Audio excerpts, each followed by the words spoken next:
बारिश की लगातार बूंदें खिड़की से टकरा रही हैं। कमरे में हल्की रोशनी, बातचीत का माहौल और भी तनावपूर्ण। एंड्रयू कंधे झुकाकर गंभीर लहजे में, तो आप कह रहे हैं कि आप अपना मिशन छोड़ने जा रहे हैं? एकरमैन बिल्कुल सीधा, बिना झिझक। क्या मैं नहीं कर सकता? एंड्रयू धीरे से उंगलियां जोड़ते हुए शांत। नहीं, मेरा वो मतलब नहीं था। एंड्रयू के दिमाग में कई ख्याल दौड़ रहे हैं, सोचते हुए क्या हो रहा है। 4 दिन भी नहीं हुए और यह व्यक्ति, एक महत्वाकांक्षी शिकारी जिसने बड़े गर्व से इनाम स्वीकार किया था, अब अचानक ही पलट गया, हार मान ली। इतने कम समय में तो वो सिर्फ बुनियादी जांच ही कर सकते थे, पर सुनने में आया है कि उसने दुकान के आसपास की जांच पूरी कर ली थी और एक बार अंदर भी गया था। लेकिन ईथर मॉनिटर, बैकअप डिवाइस को छोड़ दें, मुख्य नेटवर्क के अनुसार भी कोई उतार चढ़ाव दर्ज नहीं हुआ था। किताबों की दुकान पूरे समय शांत रही, जैसे कुछ हुआ ही नहीं हो। क्या उसने सच में कुछ भी किए बिना ही मिशन छोड़ने का फैसला कर लिया? दूसरी तरफ लिन जी एक शांत बैठे, चाय की प्याली से भाप लेते हैं, मुस्कुराते हैं, हर चीज शांत और रहस्यमयी। एंड्रयू की आंखों में बेचैनी, भीतर ही भीतर सोचते हुए, क्या इसका कोई मतलब बनता है? नहीं, ऐसा कैसे हो सकता है कि उसने अपनी सारी इच्छा शक्ति सिर्फ एक बातचीत के बाद खो दी हो? बस कुछ बातें उस किताबों की दुकान के मालिक से। हास्यास्पद लगता है, पर अगर मैं तर्क से सोचूं तो शायद कोई और अज्ञात कारक भी हो।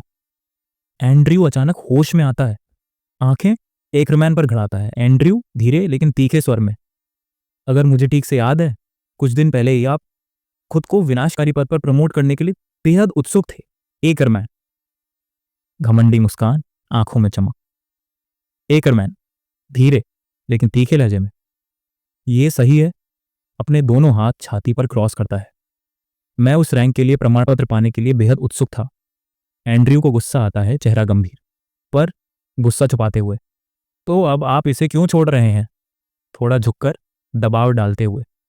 वाइल्ड अब तक के विनाशकारी श्रेणी के इनामों में सबसे कमजोर है। यदि कार्य की कठिनाई की बात करें, यह सबसे आसान मिशन है। इनाम भी भारी है और आप तो इसे पूरा करने को लेकर बहुत दृढ़ थे। एकरमैन तेज आवाज उसकी बात काटते हुए, उपराष्ट्रपति एंड्रयू, मुझे नहीं लगता कि सत्य का आदेश मुझसे पूछे कि मैं मिशन क्यों छोड़ रहा हूं, है ना? आंखें गहराई से चुभती हैं। वैसे भी आपको चिंता करने की कोई आवश्यकता नहीं है। किसी ने भी यह नहीं कहा कि मैं अपना मिशन छोड़ नहीं सकता। कमरे में सन्नाटा, घड़ी की टिक टिक भी सुनाई देती है। एकरमैन एंड्रयू को तीखी नजरों से देखता है। एकरमैन धीमे स्वर में, पर छेद करने वाला, तुम कुछ ज्यादा ही बेचैन लग रहे हो। एंड्रयू के माथे पर पसीने की बूंद, भीतर कुछ बेचैनी। मन में सोचता है, मैं उसका उपयोग कर रहा था। शुरू में तो उसे इसका पता नहीं था। मैंने उस आई क्लास क्षेत्र की जांच में उसकी मदद ली, लेकिन अब जब उसने खुद ही हार मान ली है, स्थिति वाकई अजीब हो गई है। एकरमैन चुपचाप वाइन का ग्लास उठाता है। एंड्रयू की आंखें उस पर टिकी रहती हैं। एंड्रयू मन ही मन, इस स्थिति में उसका पलड़ा भारी है। अगर मैं उसे मनाने की कोशिश करता रहा तो ऐसा लगेगा जैसे मेरा कोई छिपा मकसद हो। नहीं, निराश होना बेकार है। अब मुझे अपना मूड हल्का करना चाहिए। फिर अचानक एंड्रयू बदन हिलता है, जबरन मुस्कुराहट के साथ। आप सही कह रहे हैं। हाथ उठाता है जैसे कोई दोस्ताना इशारा। मैं बस न्यूओजिन की सुरक्षा को लेकर चिंतित हूं। स्वर शांत पर रणनीति से भरा। जैसा कि आपने सुना होगा, हाल ही में न्यूओजिन में अशांति है। हम उम्मीद कर रहे थे कि कोई इस समस्या को हल करने में मदद करेगा। मुझे आशा है कि आप हमारे इरादों को समझ सकेंगे। एकरमैन जबड़े भींचे हुए, मन ही मन, है अब ये सहन नहीं हो रहा। गिलास हाथ में थामे वो उसे घूरता है। आंखें गहरी सोच में डूबी हैं।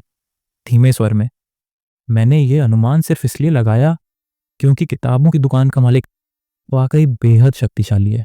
वो इसे बड़ी चालाकी से छुपा रहा है, पर उसके व्यवहार में कुछ कुछ गड़बड़ है और यही मेरी शंका को और भी मजबूत कर देता है। शायद ऑर्डर ऑफ ट्रूथ मुझे केवल एक मोहरे की तरह इस्तेमाल कर रहा है उस किताब वाले की जांच के लिए। शिकारी का जीवन सिर्फ हत्याओं से नहीं भरा होता। हम सिर्फ मारते नहीं, हम परखते हैं, पहचानते हैं, और अगर किसी में ये तीक्ष्णता ना हो तो वो इस खूंखार दुनिया में जिंदा नहीं रह सकता। गिलास में वाइन को घुमाते हुए उसके चेहरे पर एक ठंडी मुस्कान। कहता है, मुझे खेद है, मुझे कानून और व्यवस्था बनाए रखने में कोई दिलचस्पी नहीं। मैं ये मिशन छोड़ रहा हूं अपने निजी कारणों से। धीरे से हंसता है, फिर कहता है, आपको मेरी पृष्ठभूमि अच्छी तरह से पता होनी चाहिए, या कहूं, आपको शिकारी समुदाय के बारे में सब कुछ मालूम है। सोचता है, हम सिर्फ मूल्यवान शिकार का पीछा करते हैं। हम पूर्ण रूप से अहंकारी हैं। जानवरों से एक चीज सीखनी चाहिए, नुकसान से कैसे बचा जाए। वो गहरी सांस लेता है। मन में, अब मैं अपना खुद का शिकारी संगठन बनाना चाहता हूं, किसी ना किसी रूप में। मैं पहले ही ऑर्डर ऑफ ट्रूथ का दुश्मन बन चुका हूं। वाइन के गिलास में खुद को देखते हुए विचार करता है, ये मूर्ख घमंडी लोग नहीं जानते किताबों की दुकान का मालिक असल में कितना खतरनाक है, और वो उनका इंतजार करने को तैयार है। इसीलिए मुझे उन्हें अंधेरे में ही रहने देना चाहिए। एंड्रयू की आंखों में हैरानी साफ झलक रही है।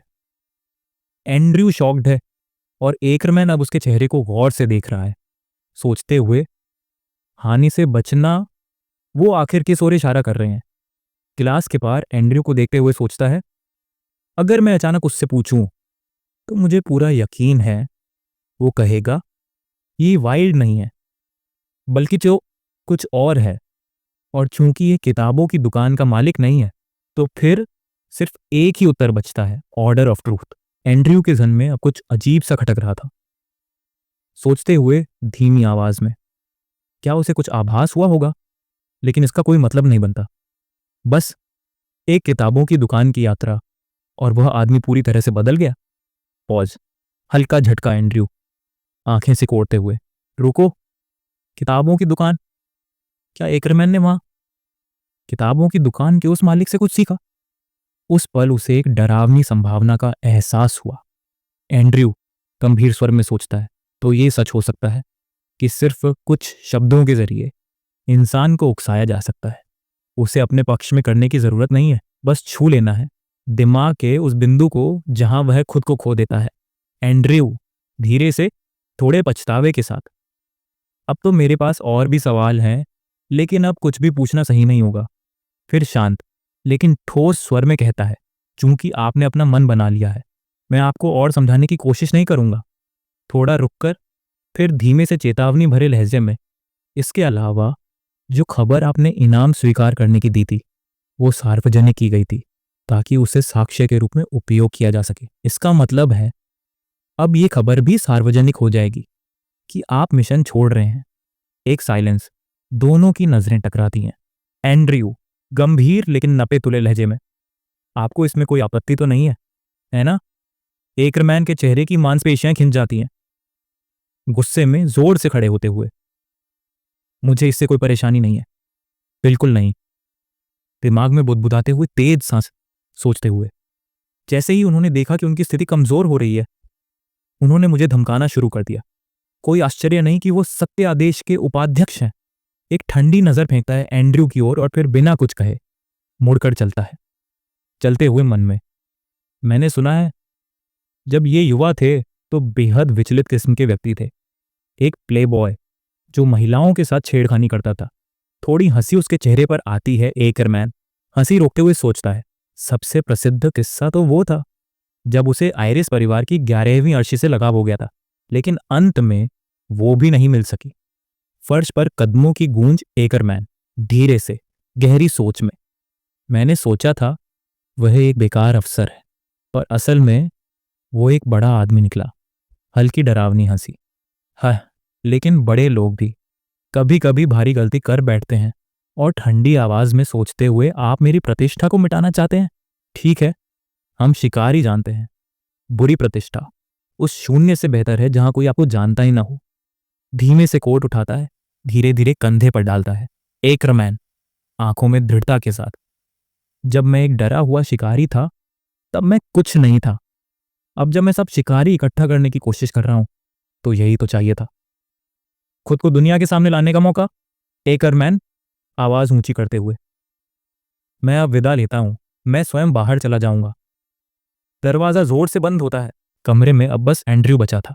सन्नाटा था। वो चुपचाप बैठा सोच में डूबा हुआ था। कभी कभी सबसे घातक खामोशी किसी तूफान से पहले आती है। एंड्रयू धीरे से खड़ा होता है, लंबी सांस छोड़ता है, आंखों में गहराई, माथे पर संदेह, धीरे से बड़बड़ाते हुए, पीला चौकीदार, हम। लगता है मैंने उसे कम आंका था। वो गिलास उठाता है, एक घूंट भरता है, आंखें दूर कहीं अतीत में देखती हैं, मन में सोचते हुए, उनसे बात करने के बाद अब मुझे समझ आया कि वो कैसे काम करता है। कई लोग कहते हैं वो घंटा घर में भोर का इंतजार कर रहे एक घंटी बजाने वाले की तरह है। अपने शिकार का पीछा करते वक्त उसके पास धैर्य है, ढेर सारा धैर्य। वो गिलास की ओर देखता है, उसकी अपनी ही परछाई उसमें झलकती है। अचानक कांच टूटने की तेज आवाज, गिलास में दरारें पड़ जाती है, वाइनें घिरे घिरे उसमें से रिस रही है। एंड्रयू गुस्से में, एकमात्र विध्वंसक श्रेणी का शिकारी जो सत्य के आदेश को शिकार बना रहा है। लेकिन अगर ये उस रहस्यमय किताब दुकान के मालिक का काम है। शराब फर्श पर रिस रही थी, हर बूंद में उस किताबों की दुकान वाले की छवि तैरती थी, धीमे लेकिन तीखे स्वर में। क्या वो सच में उतना ही मददगार है जितना रिपोर्टों में कहा गया है? एंड्रयू अब अपने हाथ पर गिरा वाइन पोंछ रहा है, चेहरा सख्त, नजरें जमीन में धंसी हुई, सोचते हुए अगर वो वाकई निष्पक्ष होता तो उसने एकरमैन की मदद की होती, लेकिन उसने नहीं की। उल्टा उसकी प्रतिष्ठा को धूल में मिला दिया। वो फोन उठाता है, उसकी आंखों में अब संकल्प है, उंगलियां कांप रही हैं, लेकिन मन दृढ़ है। एंड्रयू मन में, नहीं, अब संकोच का समय नहीं है, मुझे उसकी पूरी सच्चाई जाननी होगी। फोन मिलाता है, फोन से आवाज आती है, हेलो, ये इंटेल विभाग है।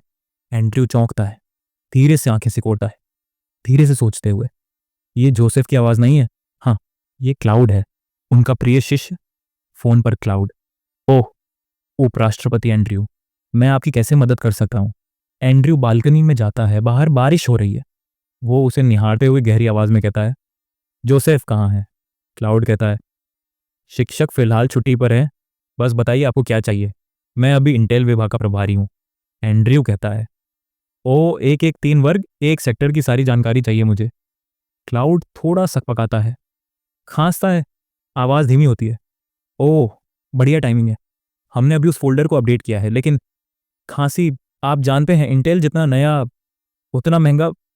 एंड्रयू चुप रहा, लेकिन उसके माथे पर शिकन साफ थी। ठंडे स्वर में, कितना? क्लाउड के चेहरे का रंग उड़ गया। वह मन में सोचने लगा, क्या टीचर ने इसे कितनी बार झांसा दिया है, ये तो अब बातचीत करना भी छोड़ चुका है। क्लाउड कहता है, ओह, 1 सेकंड दीजिए। क्लाउड कंप्यूटर स्क्रीन की ओर देखता है, एक ईमेल चमकता है। ईमेल को खोलता है, ईमेल फ्रॉम बूढ़ा आदमी, संख्या 113, पर सभी फाइलें लॉक करें।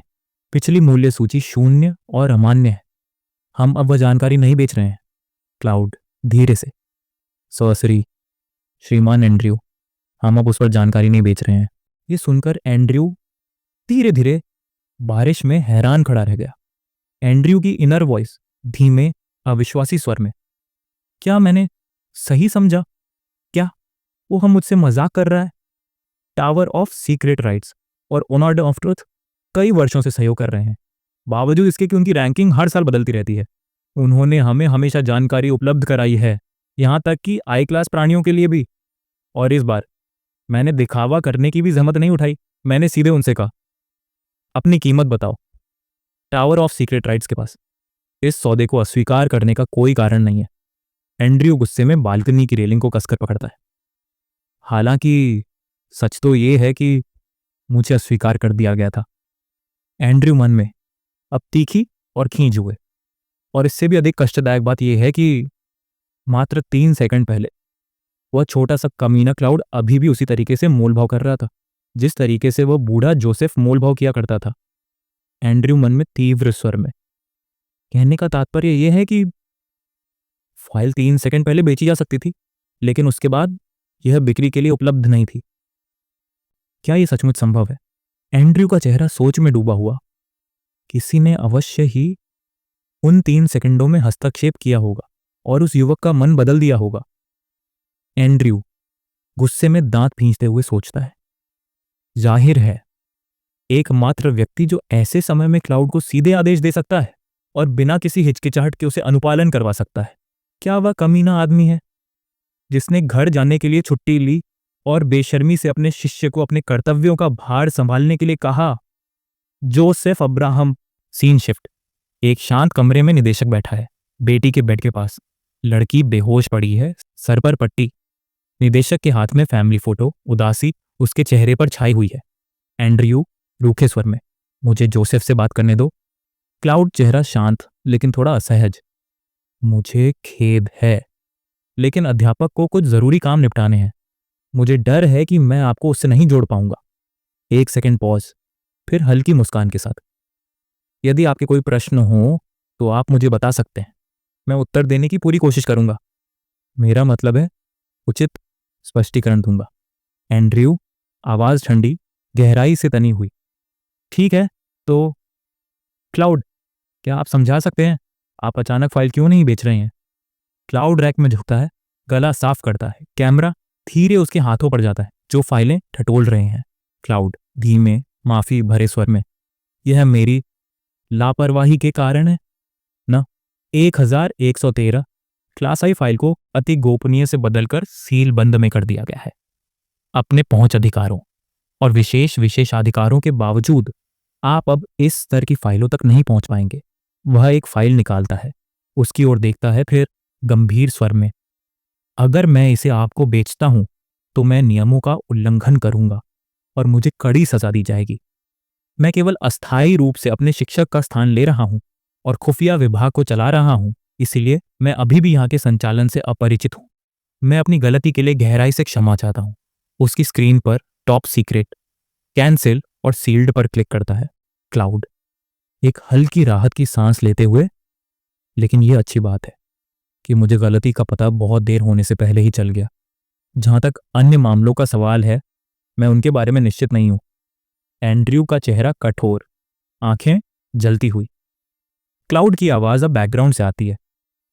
यदि आपको सचमुच फाइलों की जरूरत है तो आप शिक्षक के वापस आने पर उनसे व्यक्तिगत रूप से बात कर सकते हैं, या आप एल्डर काउंसिल को फीडबैक दे सकते हैं। एंड्रयू फोन पकड़े हुए कांप रहा है, चेहरा गुस्से में लाल।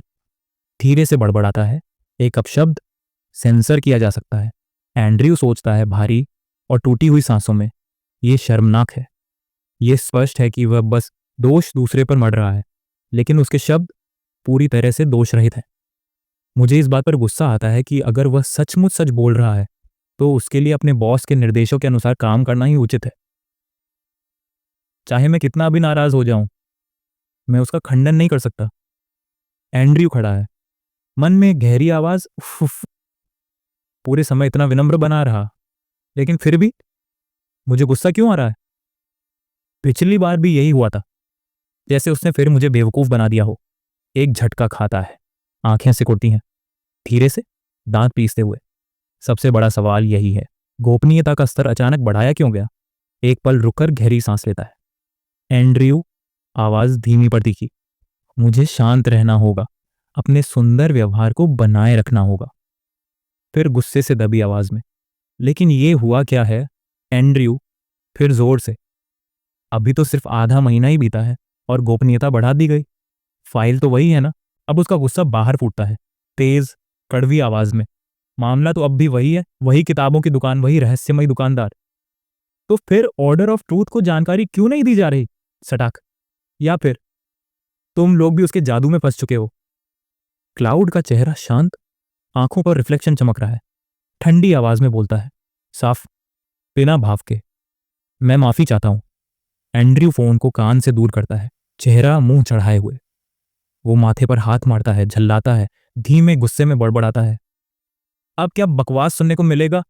क्लाउड का ऑफिस, कंप्यूटर के सामने बैठा, माउस क्लिक करता है। ये सिर्फ एक फाइल नहीं है, फाइल 1113 के अंतर्गत अब 1114 नाम की एक नई उपफाइल है।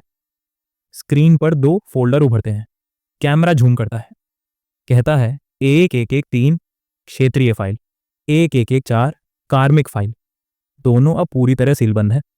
एक छोटा पॉज, फिर वो कहता है, और एल्डर काउंसिल ने एक पेशेवर मूल्यांकनकर्ता भेजा था। उसका निष्कर्ष शिक्षक जोसेफ के फैसले से मेल खाता है। पीछे लूसी दिखाई देती है, ध्यान से सुनती हुई। क्लाउड कहता है, हाँ, किताबों की दुकान का मालिक दोस्ताना है, मगर इसका यह मतलब नहीं कि उसका कोई मकसद नहीं है। अभी तक कुछ बुरा नहीं हुआ, इसीलिए घबराने की जरूरत नहीं। एंड्रयू गुस्से में फोन पकड़े। फोन से आवाज आती है, ये मुख्य फाइल नहीं है, ये अलग खुफिया जानकारी है। एंड्रयू आवाज ऊंची करता है, हास्यास्पद। क्या आपको सच में लगता है कि सब ठीक है? अगर आपकी ये चुप्पी नूइन के लोगों की जिंदगियां ले जाए तो? चिल्लाते हुए घूमता है, कहता है, अगर टावर ऑफ सीक्रेट राइट्स इसी तरह चीजें संभालता है तो मैं वाकई निराश हूं। टेबल पर दोनों हाथ टिकाता है, थका हुआ, फिर सीधा खड़ा होता है। आपका पिछला प्रस्ताव इतना बुरा नहीं था। मैं एल्डर काउंसिल से बात करूंगा और जो कुछ तुमने कहा सब बताऊंगा। क्लाउड झल्लाया हुआ पसीना पहुंचता है। क्लाउड सूखी मुस्कान के साथ, आपकी उदारता हमारे लिए सम्मानजनक है, और हाँ, एल्डर काउंसिल से बातचीत का मजा लीजिए। एंड्रयू फोन की स्क्रीन को घूरता है, मन में सोचता है, छो क्या ये व्यंग्य कर रहा है? ठीक वैसे ही बात करता है जैसे उसका शिक्षक। क्लाउड फोन से, क्या आप कुछ और पूछना चाहेंगे? एंड्रयू गुस्से में फट पड़ता है, हाँ, तुमने अब तक ये नहीं बताया कि गोपनीयता क्यों बढ़ाई गई। क्लाउड शांत, चाय का कप पकड़ते हुए, लूसी चाय देती है। क्लाउड मुस्कुराता है, इसमें मेरा कोई हाथ नहीं है, ना मुझे जानकारी है, ना ही अधिकार। एक घूंट लेता है, फोन पर फिर कहता है, क्यों ना आप खुद एल्डर काउंसिल से बात करें, मुझे लगता है वही सबसे समझदारी भरा रास्ता है। एंड्रयू यादों में जाता है। डार्क बैकग्राउंड में निदेशक की आवाज गूंजती है, मुझे नहीं पता क्या चल रहा है, तुम क्लाउड से बात करो। एंड्रयू सोचता है, ये दोनों एक जैसे हैं, शिक्षक हो या शिष्य, चालाकी में कोई कमी नहीं। एंड्रयू एकदम ठोस स्वर में, ठीक है, मैं खुद जाऊंगा उस किताबों की दुकान की जांच करने। क्लाउड मुस्कुराता है, चाय की चुस्की लेता है, बहुत बढ़िया, शुभकामनाएं। मुझे तो पता है वो दुकानदार बहुत मिलनसार है, वो तो अपने ग्राहकों की जिंदगी सुलझाने तक में मदद करता है। आशा है आपकी यात्रा यादगार हो। एंड्रयू गुस्से में फोन पटकता है, शराब डालता है गिलास में, एक घूंट पीता है, माथे पर हाथ फिराता है, हंसते हुए खुद से, मैं खुद वहां जाऊं, हाँ, जैसे कि मैं पागल हूं। खिड़की से बाहर अंधेरे में देखता है, आंखें चमकती हैं, मुझे वहां खुद नहीं जाना चाहिए, मैं किसी को भेज सकता हूं।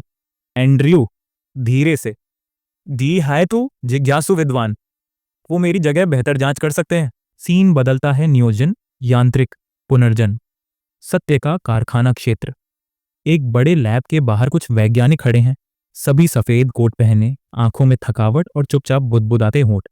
साइंटिस्ट धीमे स्वर में, यह मिट्टी का बच्चा प्रोजेक्ट आखिर कब खत्म होगा? प्रयोग के लिए कार्यभार दिन ब दिन भारी होता जा रहा है, हम रोज सुबह से रात तक डेटा इकट्ठा कर रहे हैं। साइंटिस्ट सिर हिलाते हुए, ऊपर वाले और पैसा देने को तैयार नहीं, प्रगति होनी तो दूर, हम वहीं के वहीं हैं। थोड़ा हंसकर, थकान से, और ऊपर से गोपनीयता के नियम, हमें लगातार इसी प्रयोगशाला में रहना पड़ता है। मैं सचमुच मरने से ऊब गया हूं। साइंटिस्ट कटाक्ष से, शिकायत बंद करो, ऑर्डर ऑफ ट्रूथ के लिए शोध करना कोई आम काम नहीं, ये एक विशेषाधिकार है। दो वैज्ञानिक एक बड़ी लैब ट्यूब के पास खड़े हैं, उनके चेहरे पर झुंझलाहट है। एक साइंटिस्ट ट्यूब की ओर देखकर, मजाक नहीं कर रहा, इस कबाड़ के ढेर से मैं सच में तंग आ गया हूं। 3050 होमुनकुलस परीक्षण, सब फेल। अगर ऐसा ही चलता रहा तो यहाँ के सारे शोधकर्ता अपना दिमाग खो बैठेंगे। लैब ट्यूब्स के भीतर ह्यूमन क्लोन सरीखे जीव निष्क्रिय पड़े हैं। साइंटिस्ट कंधे उचकाकर, कोई भी प्रगति नहीं। मेरे डाटा के मुताबिक क्या हमारे पास कोई ऐसा नहीं है जिसकी ईथर संगतता 200% तक पहुंच चुकी हो? दूसरा साइंटिस्ट हल्की हंसी और ट्यूब पर नॉक करता है, हाँ, यही है, यही हमारी एकमात्र सफलता है। ट्यूब के अंदर एक चांदी जैसे बालों वाली लड़की का क्लोन निष्क्रिय अवस्था में है। साइंटिस्ट दूसरे को देखते हुए, यह वही है, अब तक का सबसे परफेक्ट प्रायोगिक निकाय, इसकी ईथर आत्मीयता 200% तक पहुंचने की उम्मीद है। फिर धीरे से, लेकिन इस आत्मीयता की कीमत? साइंटिस्ट गंभीर स्वर, इसके मांस और रक्त में दार्शनिक पत्थर की अत्यधिक सांद्रता है। ट्यूब के अंदर लड़की की आंखें अचानक खुलती हैं, उसकी पुतलियों में चांदी की चमक है। साइंटिस्ट बोलता जा रहा है, जिसके कारण इसकी जीवन प्रत्याशा केवल 1 वर्ष रह जाती है। पहले वाला साइंटिस्ट धीरे से पूछता है, तो 1 साल बाद? दूसरा साइंटिस्ट शांति से, पारस पत्थर की शक्ति धीरे धीरे पुनर्जीवित करने की क्षमता खो देगी। तब शरीर में ईथर की अनुकूलता खतरनाक रूप से बढ़ जाएगी। ईथर का प्रवाह नियंत्रण से बाहर होगा। शरीर गुब्बारे की तरह फूलता जाएगा जब तक वह फूट न जाए। एक पल की चुप्पी, फिर साइंटिस्ट मुस्कुराता है। साइंटिस्ट कंधे उचकाते हुए, पूरी प्रयोगशाला भी जल जाएगी तो देखो, अब ओवरटाइम की भी जरूरत नहीं पड़ेगी। क्या ये बढ़िया नहीं? और हंसते हुए वहां से चल देता है। पहला साइंटिस्ट चलते चलते बड़बड़ाता है, ओ ये तो बहुत खतरनाक है। लड़की चुपचाप ट्यूब के भीतर से उन दोनों को जाते हुए देखती है। साइंटिस्ट बोलता जा रहा है पीछे से, मित्र सकारात्मक सोचो, ये न्यूजिन का इकलौता शोध संगठन है जिसका भविष्य अब भी बचा है। ऊपर से आदेश है, ओवरटाइम काम करने से हमारी दक्षता बढ़ती है, हमें खुश होना चाहिए। लैब के दूसरी ओर दो साइंटिस्ट फिर भी बड़बड़ा रहे हैं। साइंटिस्ट थोड़ा गुस्से में, धिक्कार है, मैं डोम चर्च का अनुयायी नहीं, धिक्कार है न्यूजिन के भविष्य को। लेडी साइंटिस्ट कंधे उचकाकर, मुझे तो बस अपना वेतन देखकर ही खुशी है। साइंटिस्ट हंसते हुए, वो बूढ़ा प्लेबॉय किसी अमीर कुलीन स्त्री को उठाएगा। वैज्ञानिक हंसी रोकते हुए, हाँ हाँ, सपने देखते रहो, एंड्रयू के पास तो खुद के लिए भी कुछ नहीं बचा। सीन शांत होता है। अब पूरी लैब वीरान है। लड़की अकेली रह गई है। वह धीरे से अपनी अंगुलियां हिलाती है, कांच की दीवार के करीब आती है, भीतर से उसे छूती है और मासूमियत से देखती रहती है। बाहर आसमान में चांद चमक रहा है, अंदर वो लड़की बस शांत है। वह चांद को देखती है, उसकी आंखों में चांद की झलक झिलमिलाती है। धीरे से वह अपनी उंगली के नाखून से कांच को छूती है। एक हल्की सी खरोंच ट्यूब में क्रैक पड़ जाता है। तेज बारिश की आवाज और आसमान को चीरती बिजली। वो शहर का आखिरी वॉच टावर है जहां तीन साए खड़े हैं। जिक्सू, उसके पीछे मैक्स और कइये। जिक्सू ठंडी आवाज में, क्या हमारे लोग इकट्ठे हो गए हैं?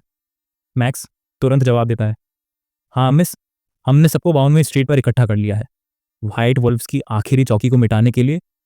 जिक्सू की नजर बिजली के उस टुकड़े जैसी थी जो सीधे दुश्मन पर गिरती है। जिक्सू गंभीर होकर, मुझे लगता है ये हैचरी के बाहर उनका आखिरी ठिकाना है, और शायद इस जादुई अंडे के कारण जो कुछ भी हुआ उसका अंत भी। मैक्स और कइये के चेहरों पर एक अजीब सा सन्नाटा था, या शायद तूफान से पहले की चुप्पी।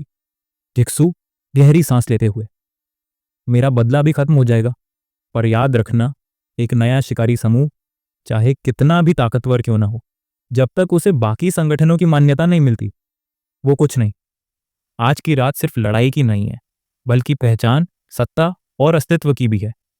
जिक्सू धीरे लेकिन कठोर स्वर में, न्यूजिन अब इन दो बड़े शिकारी संगठनों के लिए छोटा पड़ता जा रहा है। हमें सफेद भेड़ियों को मिटाना ही होगा, उनसे सब कुछ छीन लेना होगा। जिक्सू फाइनल लाइन धीमे लेकिन तीखे स्वर में, और सबसे जरूरी बात यह है, अब कोई पीछे नहीं हटेगा। कुछ साल पहले व्हाइट वुल्फ्स का मुख्यालय अंधेरों में डूब गया था। चारों ओर सन्नाटा, बस एक मशाल की लौ और उसके पीछे चलता एक रहस्य। मशाल पकड़े हुए व्यक्ति का चेहरा अछुपा, उसकी आवाज गूंजती है, खोखले न्यायालय के भेड़ियों से एक भ्रष्ट रक्तसूत्र। हाँ, यही वो आधार है जिसने हमें न्यूजिन की धरती पर पांव जमाने दिए। ये व्हाइट वुल्फ्स संगठन का दूसरा बॉस काकी है।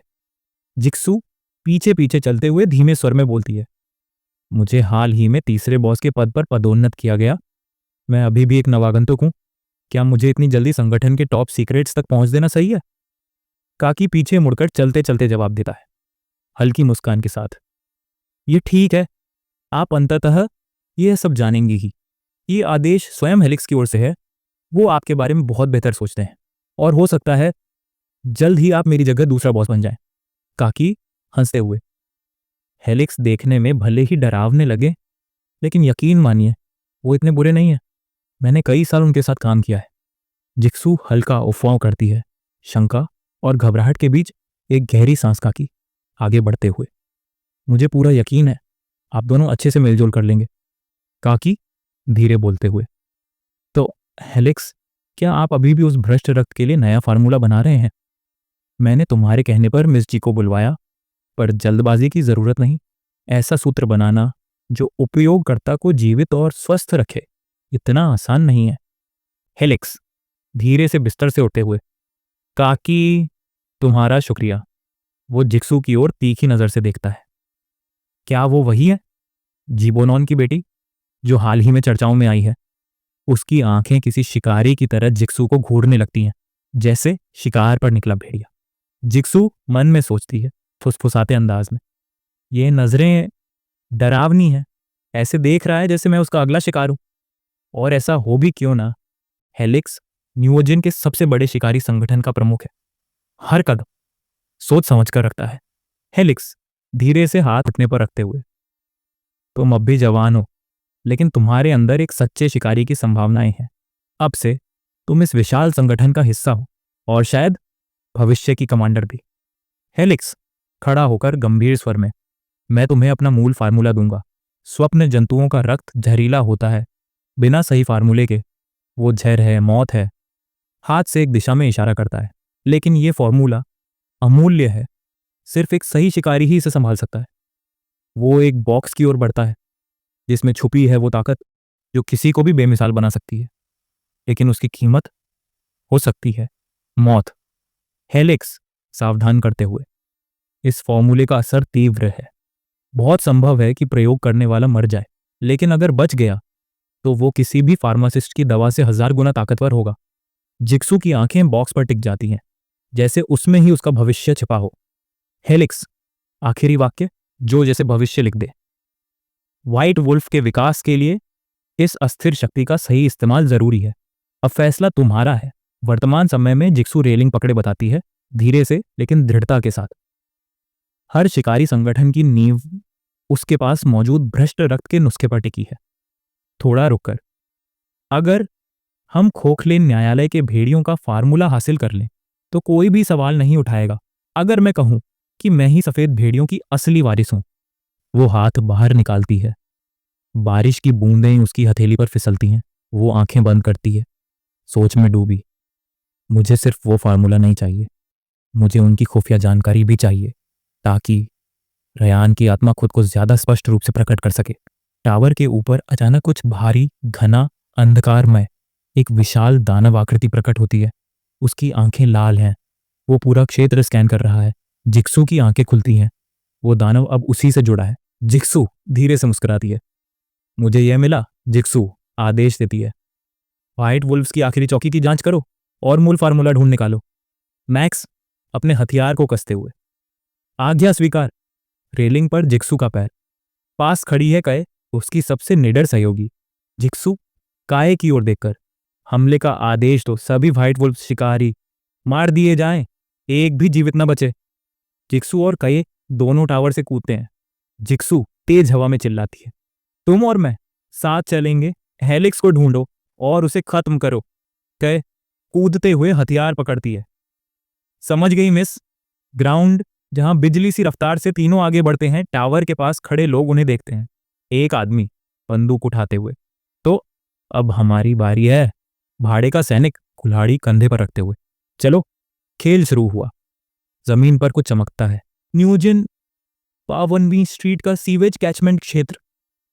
पानी के साथ बहते खून की बूंदें लोहे की जाली से नीचे टपक रही थीं। नीचे बैठा एक खून से लथपथ बूढ़ा आदमी, दीवार से टिका वो बूढ़ा खुद को मौत के हवाले कर चुका था। उसकी आंखें खुली, एक चूहा उसके पैर तक आ पहुंचा। गहराई से आती परछाइयां, काले चोगे पहने कई लोग, वे एक एक कर अंधेरे गलियारे से निकले और बूढ़े के पास आ खड़े हुए।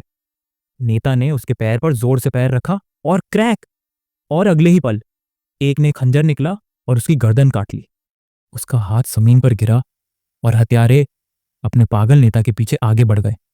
एक वुल्फ पास आया, उसने ताजा मांस का टुकड़ा नोचा और सिर उठाकर देखा। उसके पंजों तले पड़ा था एक सूखा कंकाल, और अंधेरे में चमकती आंखें खामोशी से सब देख रही थी। नालियों में खून की नदियां बहने लगी। किसी ने हवा में हाथ उठाया, कटे हुए अंग नीचे गिरने लगे।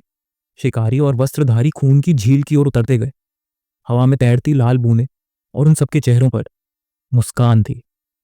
हेलिक्स दूर खड़ा था, पर उसकी आंखों में डर नहीं, मुस्कान थी।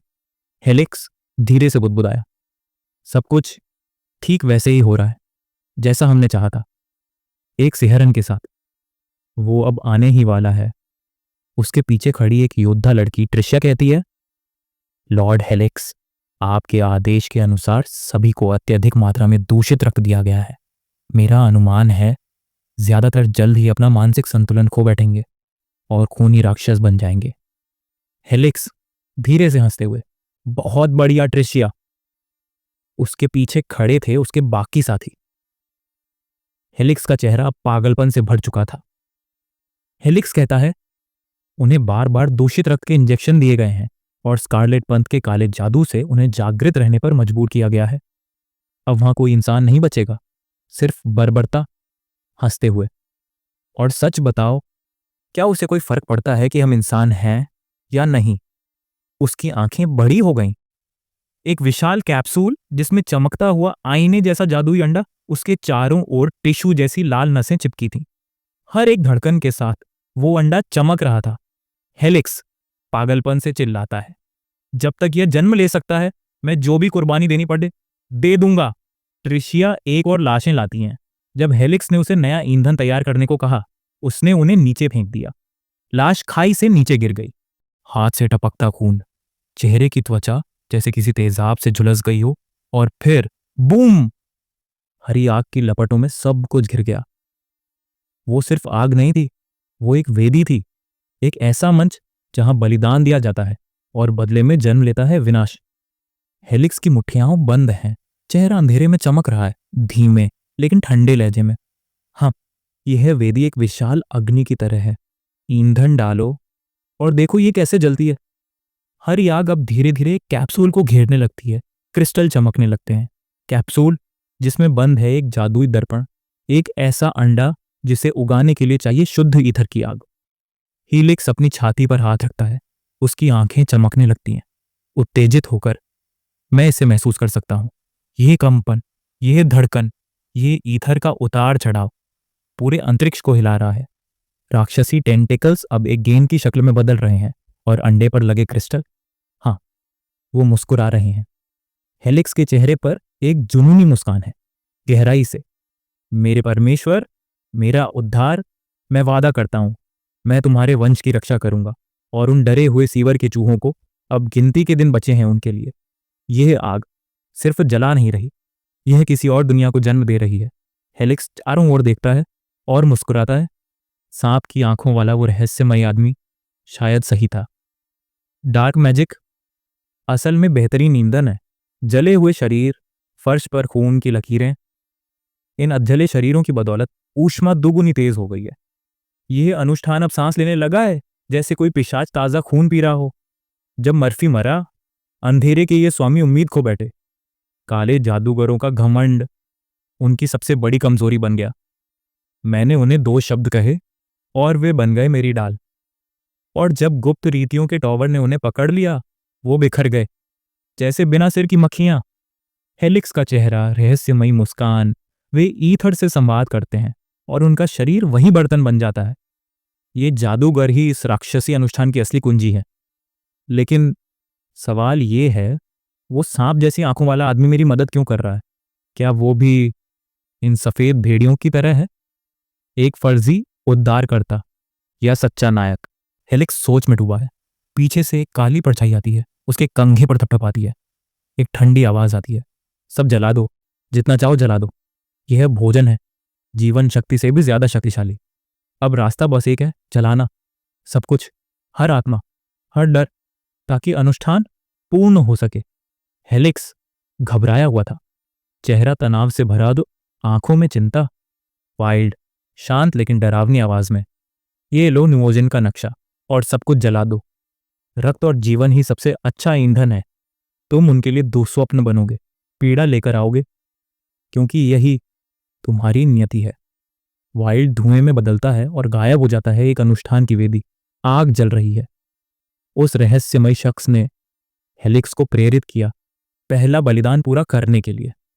जैसे ही अग्नि भड़की, ईथर जलने लगा। जैसे ही होश आया, हेलिक्स ने स्कारलेट पंथ को आग में झोंक दिया था। नुओजिन एक और बार कांप उठा था। आग अब एक राक्षसी खोपड़ी बन चुकी थी।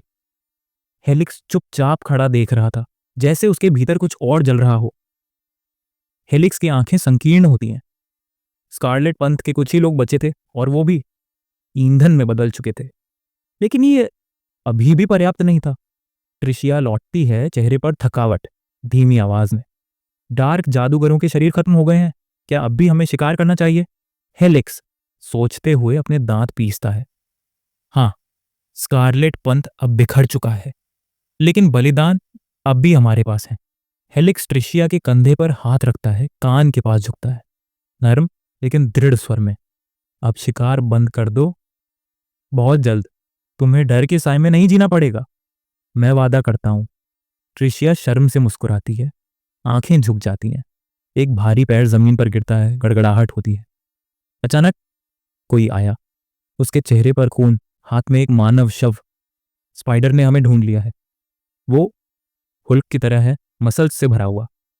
52वीं स्ट्रीट पर हमारी चौकी मिल चुकी है। वो बहुत नजदीक है। सबके चेहरे पर सन्नाटा। हेलिक्स ने सख्ती से भौहें सिकोड़ी और ट्रिशिया बस उसे निहारती रही। उसकी आंखों में डर नहीं था, बल्कि समर्पण था।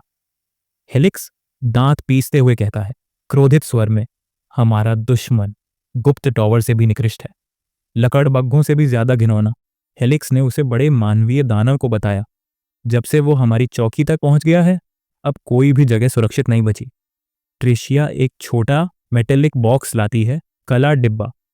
बॉक्स खुलता है और अंदर है एक 20 ट्रक से भरी सिरिंज। हेलिक्स तेज मुस्कुराहट के साथ, यह लो डुओगांग, आज से तुम्हें डरने की जरूरत नहीं। ये है एक सफेद भेड़िया शिकारी की नियति। डुओगांग की आंखें डर से फैल जाती हैं, फिर वो सिरिंज थाम लेता है। दिल की धड़कन बढ़ती है। पीछे से हेलिक्स ट्रिशिया को बुलाता है और अपने हाथ उठाकर घोषणा की कि समय आ गया है। वो पलटती है और बिना एक शब्द कहे अपनी उंगलियां गर्दन में गड़ा देती है। लाल धार बहती है उसके होंठों से। ट्रिशिया कमजोर मगर गौरव से भरी आवाज में, आपके साथ एक होना मेरे जीवन का सबसे बड़ा सम्मान है। ट्रिशिया ने अपना सिर उसके सामने रखा और उसे जीत की शुभकामना दी। हेलिक्स उसके बाल पकड़ता है। हेलिक्स की आवाज में बर्फीली शांति। बेशक सफेद भेड़िए कभी पीछे नहीं हटे। सिर हरे जादुई लपटों से घिर गया। एक पल में सिर नंगी खोपड़ी बन गया। हेलिक्स की आंखों में अब कोई भावना नहीं बची, बस निर्णय। कहा, तुम्हारी ईमानदारी व्यर्थ नहीं जाएगी। हेलिक्स खोपड़ी को अपने चेहरे पर मुखौटे की तरह पहनता है और तभी उसने फैसला किया, स्पाइडर आ सकता है, मैं तैयार हूं। इस गढ़ और इसके अंदर की हर चीज को नष्ट कर देना चाहिए। डोगांग घुटनों पर गिरा हुआ, कांपता है, दम घूंटी खामोशी। हेलिक्स पीछे मुड़ते हुए, चलो डोगांग। ये सब अब पीछे छूट गया। हेलिक्स के पैर ट्रिशिया के बालों को कुचलते हैं। वो ऊपर देखता है और सोचता है, इन छोटी मकड़ियों से अच्छी जलावन लकड़ी बनेगी। जानवर जैसा डुओगांग उसकी परछाई के पीछे चलता है। 52वीं स्ट्रीट। अचानक एक जोरदार धमाका हुआ। किसी ने जमीन पर जोर से लात मारी और घर आग के तीरों से जलने लगे। जिक्सू और कई जान बचाने के लिए सामने कूद पड़े, लेकिन तभी एक और धमाका ठीक सामने हुआ। कई ने तुरंत पीछे देखा और पूछा, क्या यह हेलिक्स था? उसने नजरें नीची कर ली और मन में सोचा, अब समझ में आता है सफेद भेड़िए ऑर्डर ऑफ ट्रूथ और टावर ऑफ सीक्रेट राइट से इतने सालों तक कैसे छिपे रहे। उनके सामने थी एक विशाल छुपी हुई खदान, लगभग 50 मीटर गहरी। न्यूजिन के ठीक नीचे एक पूरा नरक। पूरी खदान लाशों से भरी हुई थी। जिक्सू ने जैसे ही ये दृश्य देखा, वो कांप उठी, हाथ मुंह पर रख लिया और कहा, ये इंसानों का काम नहीं हो सकता। क्या ये सफेद भेड़िया पागल है? उसकी आंखों में गुस्सा उभरता है। उसे याद आया, सफेद भेड़ियों की क्रूरता के बारे में सुना था, पर जो अब देखा वो कहीं ज्यादा भयावह था। ये खदान शायद उनके नरसंहारों का अड्डा है। और तभी पीछे की जमीन फटी, डुओगांग प्रकट हुआ। जिक्सू पीछे पलटती है। जिक्सू को एहसास हुआ, उसने ध्यान अंदर केंद्रित किया था, बाहर के खतरे की भनक तक नहीं ली। बकवास, अब बहुत देर हो चुकी है। डुओगांग की मुठ्ठियां जिक्सू पर गिरने ही वाली थीं, पर तभी कई कूद पड़ी। कई हथियार से वार रोकती है, मांसपेशियां तन जाती हैं। कई ने अपनी पूरी ताकत झोंक दी, धक्का रोका और जिक्सू को बचा लिया। जिक्सू दंग रह गई। कई ने अपनी पूरी ताकत उसे रोकने में लगा दी। डुओगांग ने गुस्से से दांत पीसे और अपने शरीर से गर्म भाप छोड़ दी। उसकी ताकत तेजी से बढ़ रही थी और कई अब उसे रोकने में जूझ रही थी। कई के पैर जमीन को चीरते हुए पीछे सरकते हैं, खून टपकता है। कई का शरीर दबाव में कांपने लगा, उसके माथे से खून बहने लगा। फिर भी उसकी आंखों में डर नहीं था, बस आग थी। कई खून थूकते हुए आंखें तरेरती हैं, कमजोर लेकिन दृढ़ स्वर, जब तक मैं जिंदा हूं तुम मिस पर कभी उंगली नहीं उठाओगे।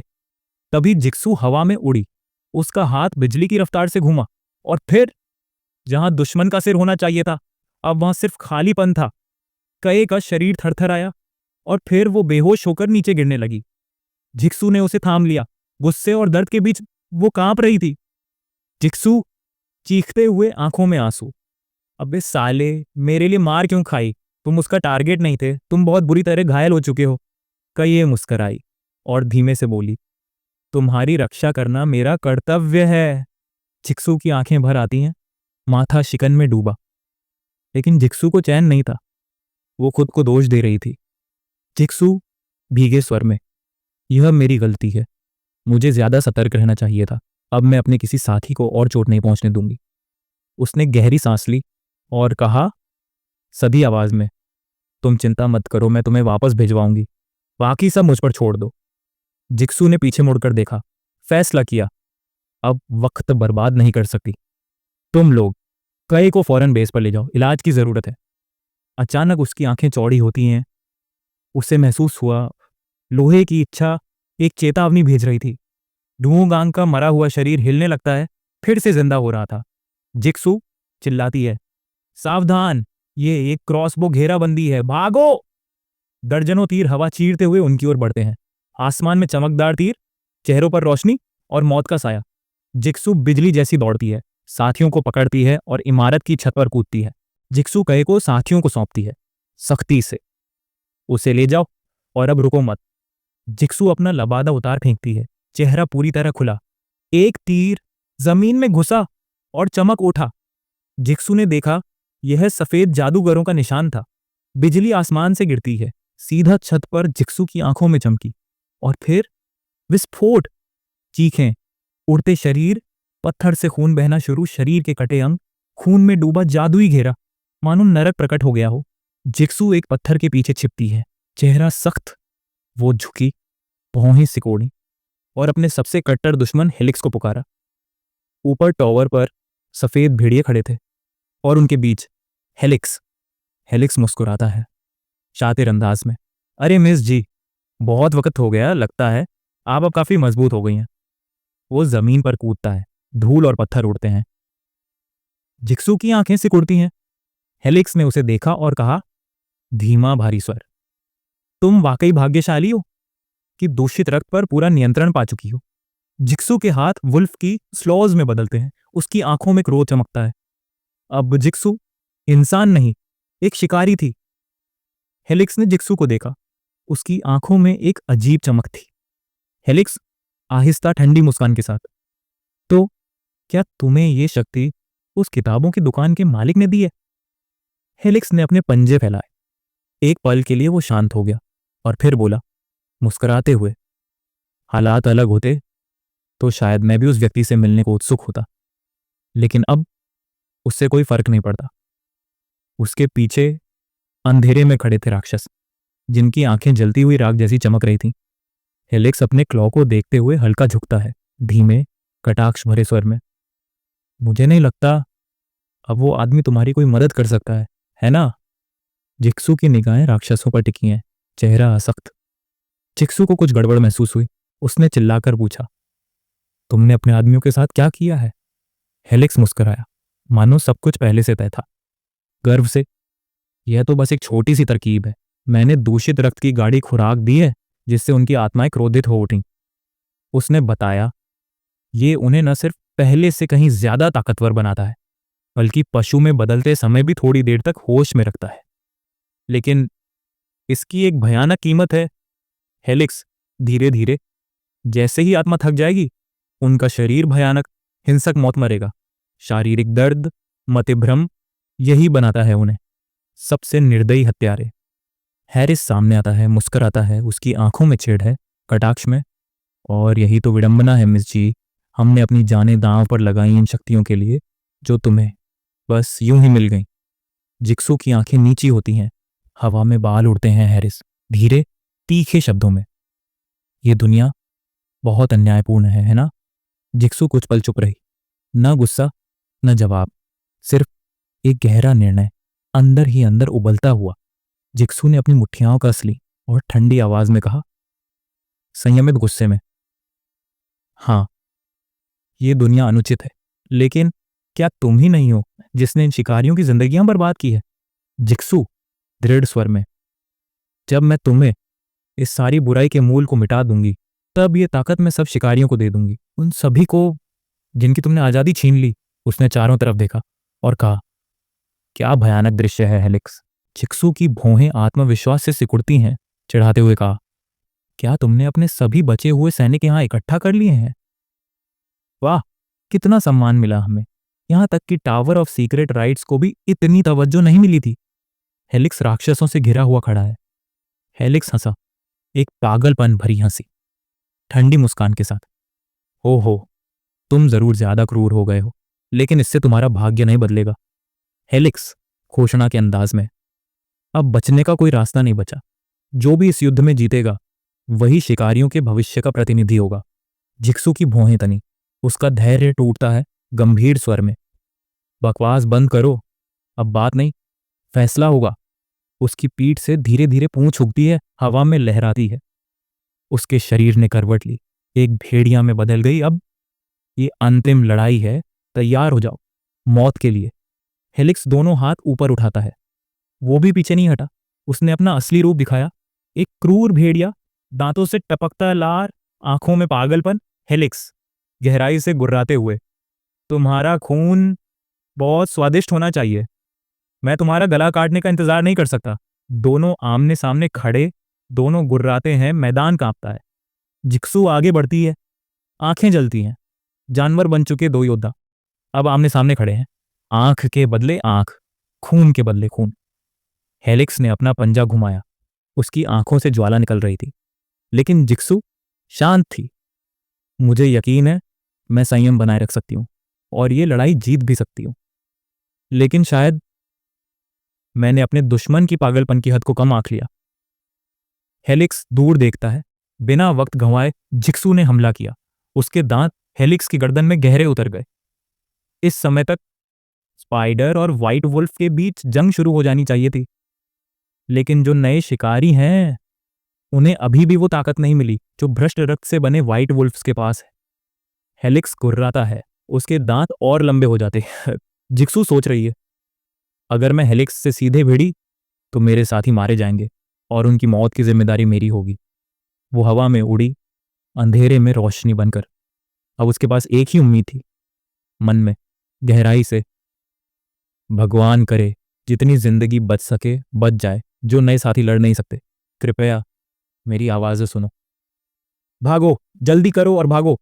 बारिश की सड़कों पर एक लड़की दौड़ रही थी, चेहरे पर ठंडा पसीना, सांसें टूटी हुई और दिल में एक ही बात, यहां रुकना, अब मौत को बुलाना है। उसने अपने दांत भींचे और जल्द से जल्द बॉस को बताना चाहा कि सफेद भेड़ियों जंगली पागल हो गए हैं।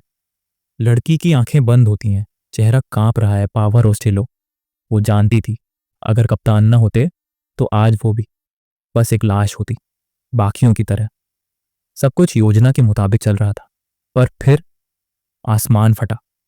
पंखों वाले राक्षस झपटे जैसे शिकारी चीले और कुछ ही सेकंड में सब बिखर गया। एक म्यूटेंट गुस्से में चिल्लाता है और एक मर्सनेरी को गिरा देता है। हमारी सेना कमजोर थी और उनकी भूख असीम। म्यूटेंट्स ने एक एक कर सबको मार गिराया।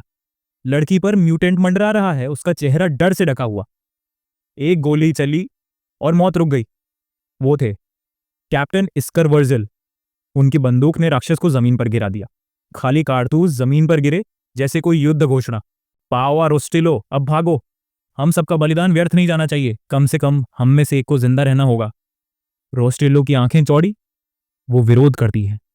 वो रुकना चाहती थी, लड़ना चाहती थी, पर कप्तान गरजे, गंभीर स्वर, पहले खुद को बचाओ। कैप्टन ने आंखें चौड़ी की और आत्मविश्वास से मुस्कुराते हुए कहा, मैं स्पाइडर की पहली लड़ाकू टीम का नेता इस्कर वर्जिल हूं, मैं उन्हें रोक सकता हूं, कोई समस्या नहीं। वास्तव में मैं उन सभी को हरा सकता हूँ।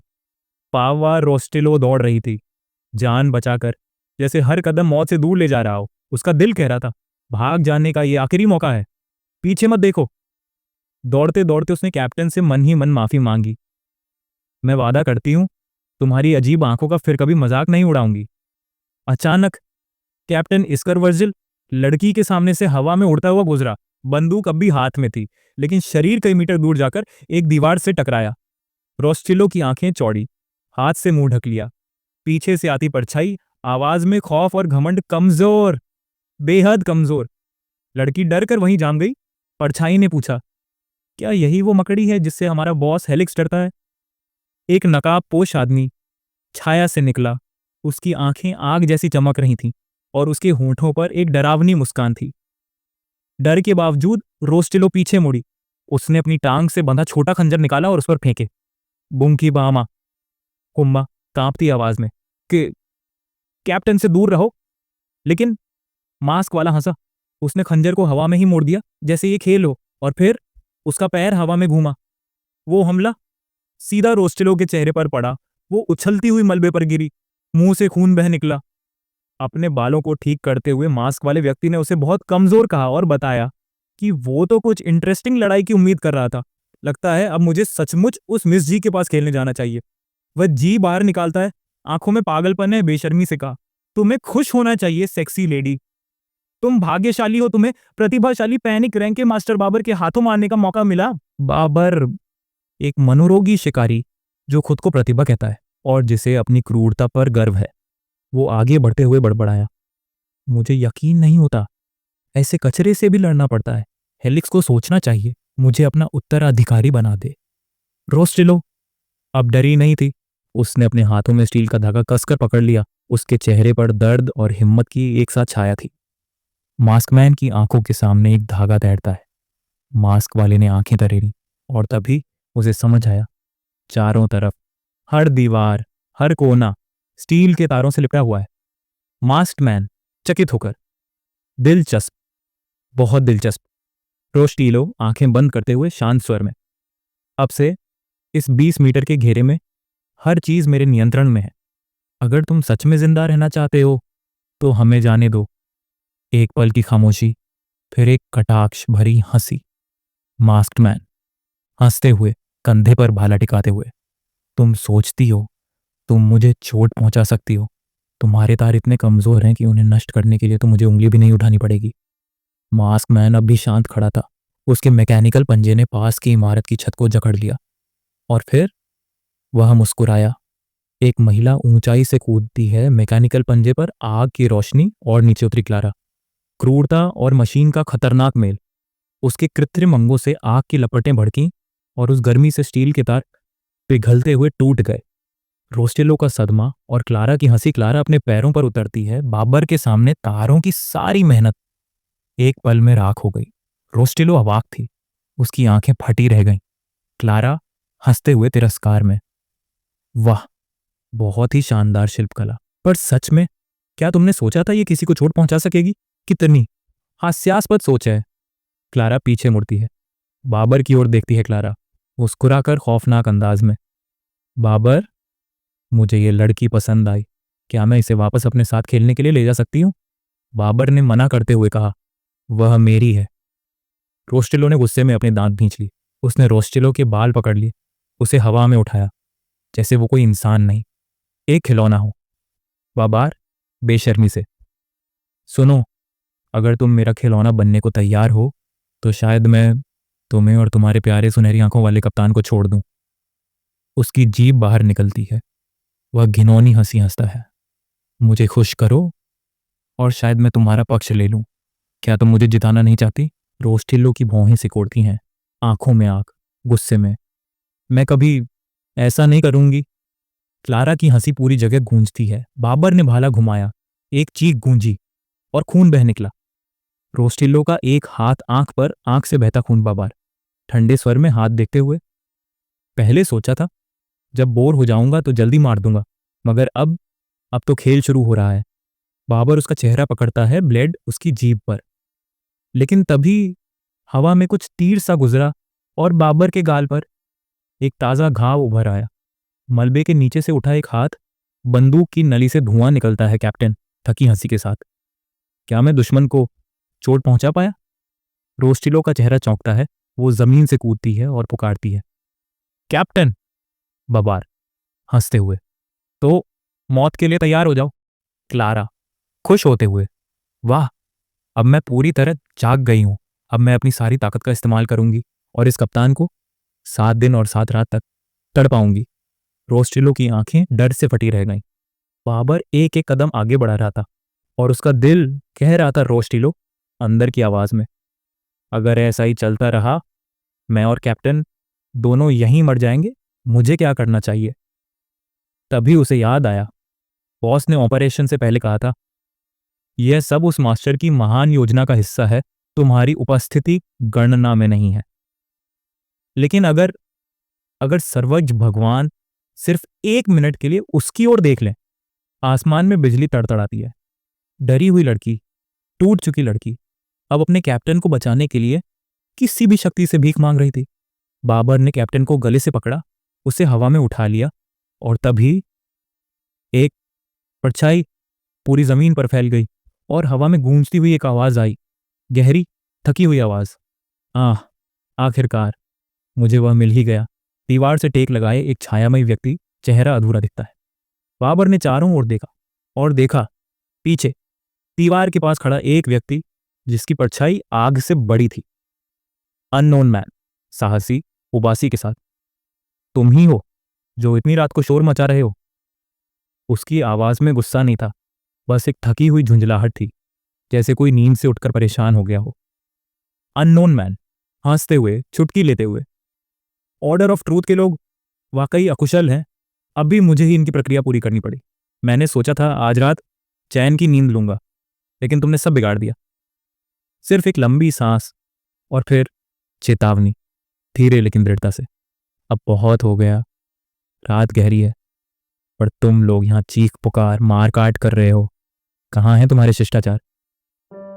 लाइक, शेयर, कमेंट करना ना भूलें और सब्सक्राइब भी करना please. Thank you. Next video में मिलेंगे।